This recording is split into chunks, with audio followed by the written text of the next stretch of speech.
Hey guys, it's Brandon, aka B.Rich Beauty, aka your beauty best friend. Happy Monday, y'all! We're talking about Wendy Williams, her movie, and her documentary. We're going to talk about Real Housewives of Atlanta, and Love and Marriage Huntsville is back, baby, and with a lot of drama. We're talking about that and a lot more. You know what to do. Grab your tea, grab your beverage. Let go.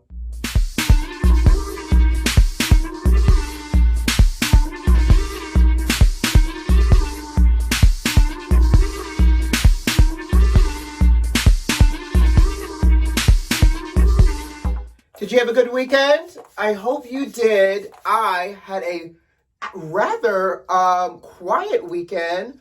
Friday, I met my friend. Like I told you on Friday, I was going to meet her for happy hour. So I met my two friends for happy hour. Ciao. Saturday, I did nothing. I did a little social content creation and hung out at home. And then Sunday, I went to the gym.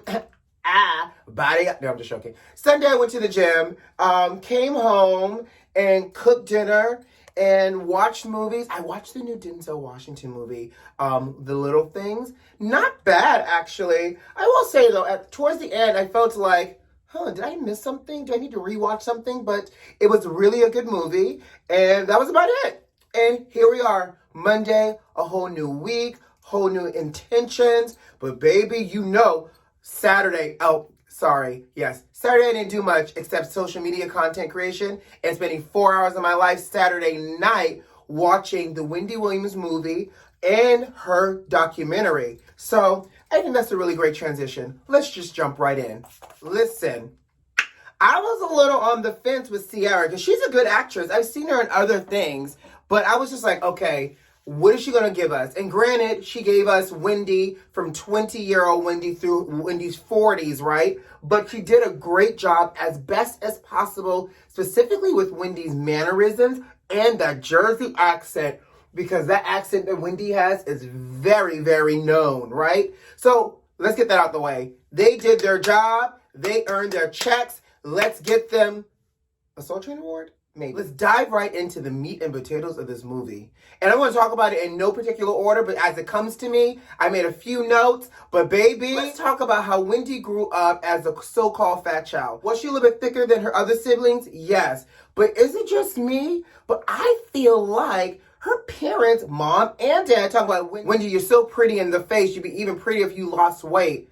I'm sorry. And I get that it's also the 70s. But isn't that a little emotional and mental abuse? So, and here's where I say that, right? And I don't have children. Y'all help me out for all the people that have children.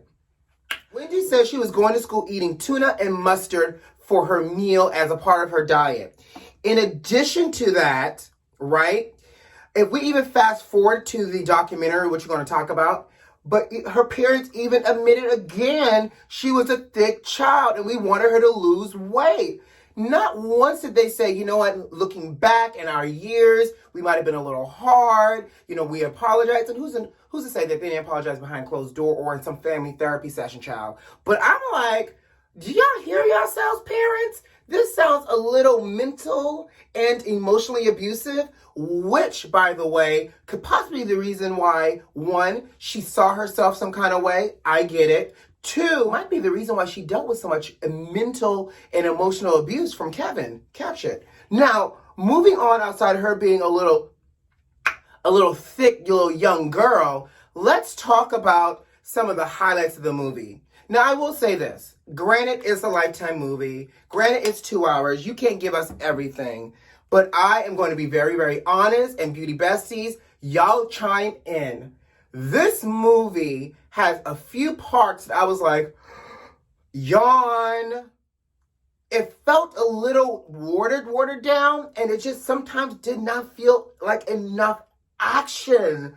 Look, I'm like, girl, I know every moment of your life wasn't filled with action, but for the sake of television magic, you gotta hit me with that 1-2 beat, like 1, 2, boom, cat. I need it consistently throughout the movie, and not just through some high points. Now let's talk though. Eric B, Wendy, child. Who knew that Wendy ended up with Plan B and bad credit messing around with Eric B? And by the way, I had to do some Googling because I was familiar with Eric B and Rakim, but Eric B wasn't that bad looking back in the day, but Eric B, Wendy? Okay. So then let's also talk, because you know Wendy went on during her press junket saying that Sherrick, remember the R&B singer Sherrick, was the one who raped her. Obviously, I guess for legal reason, they couldn't use his real name in the movie. But that scene, I don't know how really to describe it. It felt very awkward. Obviously, it didn't seem like consent. Date rape. I thought date rape had a lot to do with drugging somebody, then forcing themselves on you. But she willingly took the drugs? I don't know. But that scene was just, I know it was impactful, but it was almost like she wanted to broach the subject, but she couldn't go fully there. So they just scratched the surface and then they moved on. It kind of left me feeling like, was that it? And I'm not saying that in a bad way. Like, rape is rape, and obviously that was very, very wrong. But it was almost like either you're going to talk about it and show it in like, and I guess it's Lifetime. Like, I'm struggling with this. It's like either you're going to talk about it and give us all of it, or just like glaze over it and talk about it in your memoir or in your documentary. I don't know. But I was just like, okay. Now let's fast forward to when she meets Kevin. Is it just me? But Kevin gives you very much gangster around the way, a la Suge Knight vibes. Just to kind of listen to people describe Kevin as, you know, him intimidating, being very loud, whether he was angry or happy. He seemed to have had a presence, which is the reason why Wendy kept him around, because she needed the muscle, because you know she was talking a lot of ish about people. She needed the muscle, and Kevin made her feel safe, which is probably one of the reasons why she put up with Kevin for as long as she did. But let's just get into this. Now, here's the thing. I don't know if the movie should have really been titled The Wendy Williams Movie or The Wendy Williams, My Husband Cheated on Me and I Stayed When I Should Have Left 22 Years Ago movie on Lifetime. Because you know Lifetime likes a good old long title, honey. Now, I felt like once we saw Kevin get introduced into the picture in the movie just then became about her relationship with Kevin. Especially, and I will say this before we go into Kevin. I told you, no particular order today, just go with me.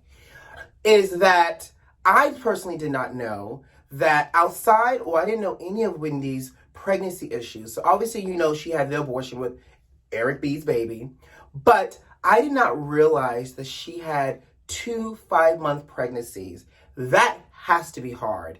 And to see the way Kevin showed up for her, the way it was portrayed in the movie, is he did his husband duties. Now, that aside, child, that man was laying it low and spreading it wide all throughout New Jersey, in her face, at the club, at her job, in secrecy, on the phone, Western Unioning people money. Like, she literally caught this man giving money to one of his girls. You got to be a big, bold, bad wolf if you are doing this out in the open in front of your wife, and when she confronts you with it, you over here talking about, baby, please.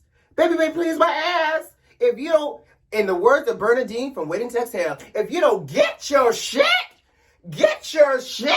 and get out. Like, for real, like, Wendy literally put up with a lot, which is so ironic because she had built a career, right? Built a career on talking about folks, their marriages, their homes, and their alleged drug usage when, and we know, let's just talk about the drug usage. Child, I want to say one of the most interesting things about the movie was just seeing how much of a cocaine head she was in her drug usage, because that to me was probably one of the truest things about Wendy. Now, whether or not she quit cold turkey and it only took her 4 days and she never picked it up again, what we do know for sure is Mama picked up the bottle. What I find quite ironic, and you know what they say, don't throw a rock if you live in a glass house, is that baby, her glass house was a big old glass mansion, and that everything that she spoke about on other people was happening in her life.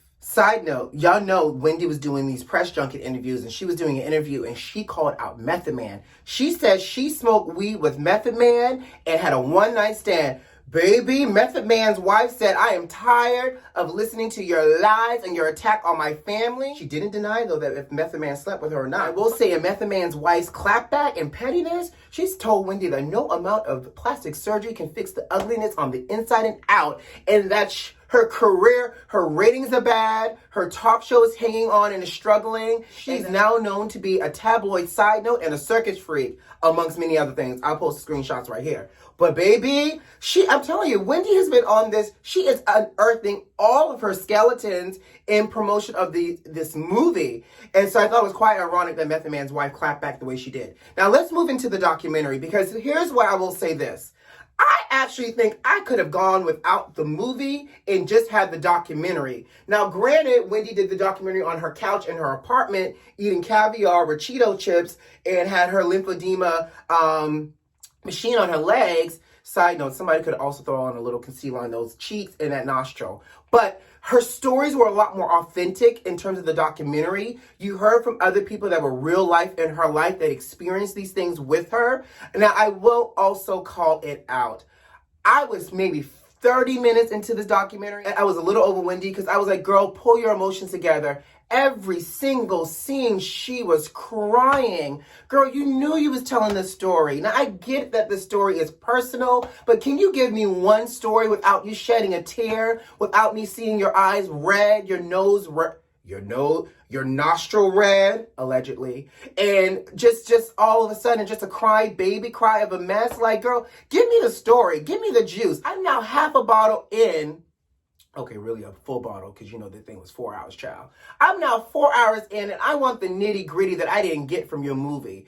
But all that to say, let's wrap this up and move on, because we got some other great topics to talk about. So I give the movie a C+, a little bit above average, and I give the documentary a B+, a little, good. Now, if you missed the movie, it's Lifetime, so it's probably playing as I'm speaking right now, and it'll probably play for the next 3 months. So, catch it when you can. On to the next. Can we talk Real Housewives of Atlanta? I know we can. So, last night's episode, what were your thoughts? I don't know if it's just me, but it's probably just me. But if it's not, am I the only one that feels like the season is getting more and more boring as we go through the season? Baby, I don't know what needs to happen. Oh yeah, we're waiting to get to Cynthia's wedding. Oh, we're actually waiting for next week's episode, because that's apparently when everything goes down. So I hope that next week's episode is like, when you get the paddles, clear, chur. I need that to happen next week, because each week I'm watching and I'm like, I really could have had a V8, but I feel so compelled to watch because, it's Housewives of Atlanta. So this week's episode, we saw them at the beach house. Now, I will say this. It's slow, and I get it. Drew has every reason to pop off on LaToya because, again, she doesn't add any value to this except trying to stir up drama and over a wig. But, of course, Drew came in on high alert, as she should have, because LaToya's been talking about her. Drew grabbed her, and it almost popped off into a fight. Now, where I think is real petty Betty is the fact that LaToya was not able to offer a non-shady apology. Talking about, I just want to say this. Yes, your wig was lifted on the sides. Yes, the lace needed to be plucked a little bit more. But, I should have said that to your face and not behind your back, so I apologize. Girl, if this is the apology, sis, you can keep it. And I'm going to tell you what also is fighting words. The fact that LaToya tried to offer up as a peace offering, I brought you a wig, a really, really good one. Oh, so you chose violence, LaToya. Now, Drew would be wrong if she reached across that table and dragged you by your braids, but you going to tell a girl that you brought her a wig because her wigs were bad? If that's not a slap in the face, I don't know what is. But I can appreciate Drew's clapback. Drew said, I got something for you. She went upstairs, grabbed a headshot from 2002, and signed it saying that since you're my biggest fan, I'm going to go ahead and give you this headshot.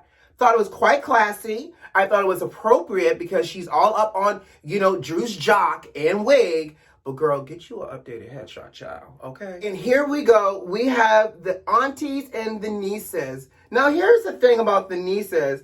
I'm not mad at the crew that wanted to call themselves nieces. I just have one question, though.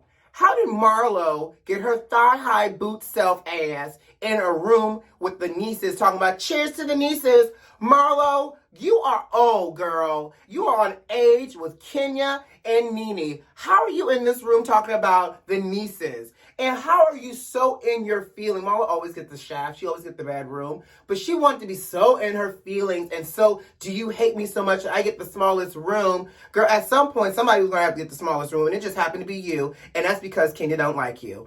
But I agree. Marlo is trying to be bigger. Marlo wants to have a conversation with Kenya. And Kenya does not want to let it go. Probably because if she lets it go, then we lose another storyline with a show that barely has any storylines. And here's my last question for you. What is the storyline for this season?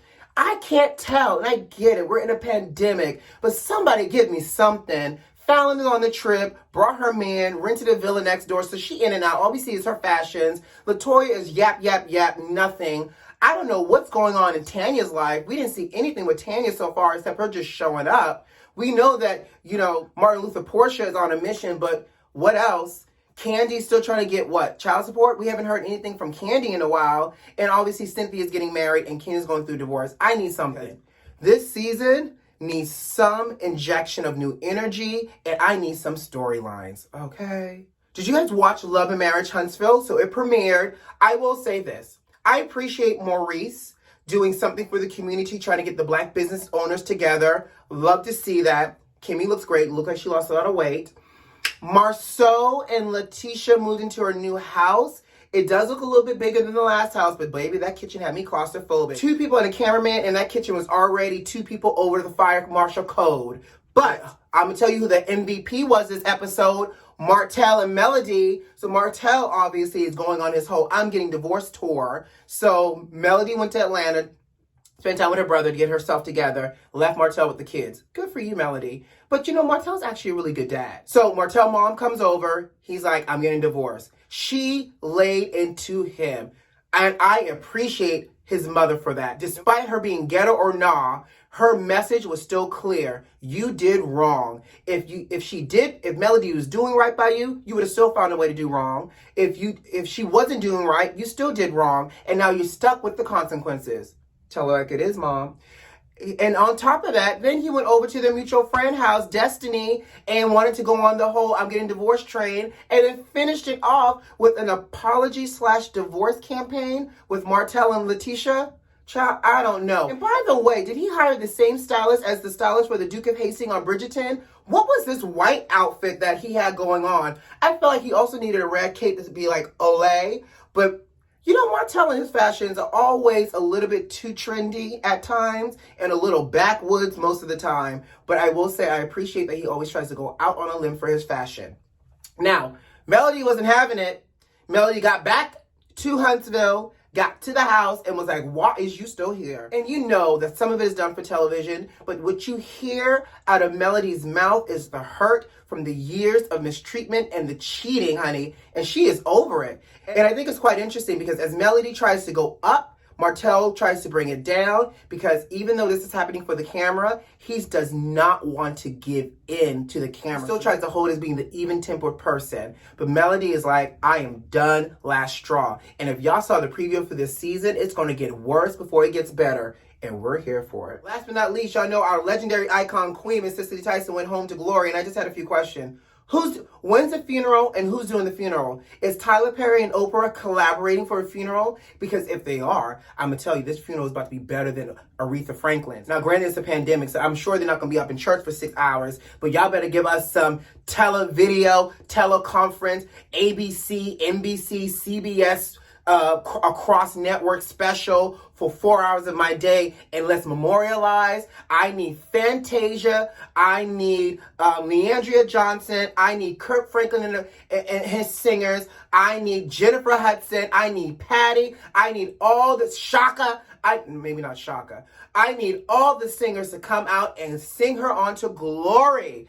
I miss her. I do. All right, guys. And on that note, I got to go. You know what to do. Subscribe to the channel if you like this video if you like, and leave me a comment. Most importantly, turn those notifications on and share this video with a friend who loves you. I do. See you on Wednesday. Bye.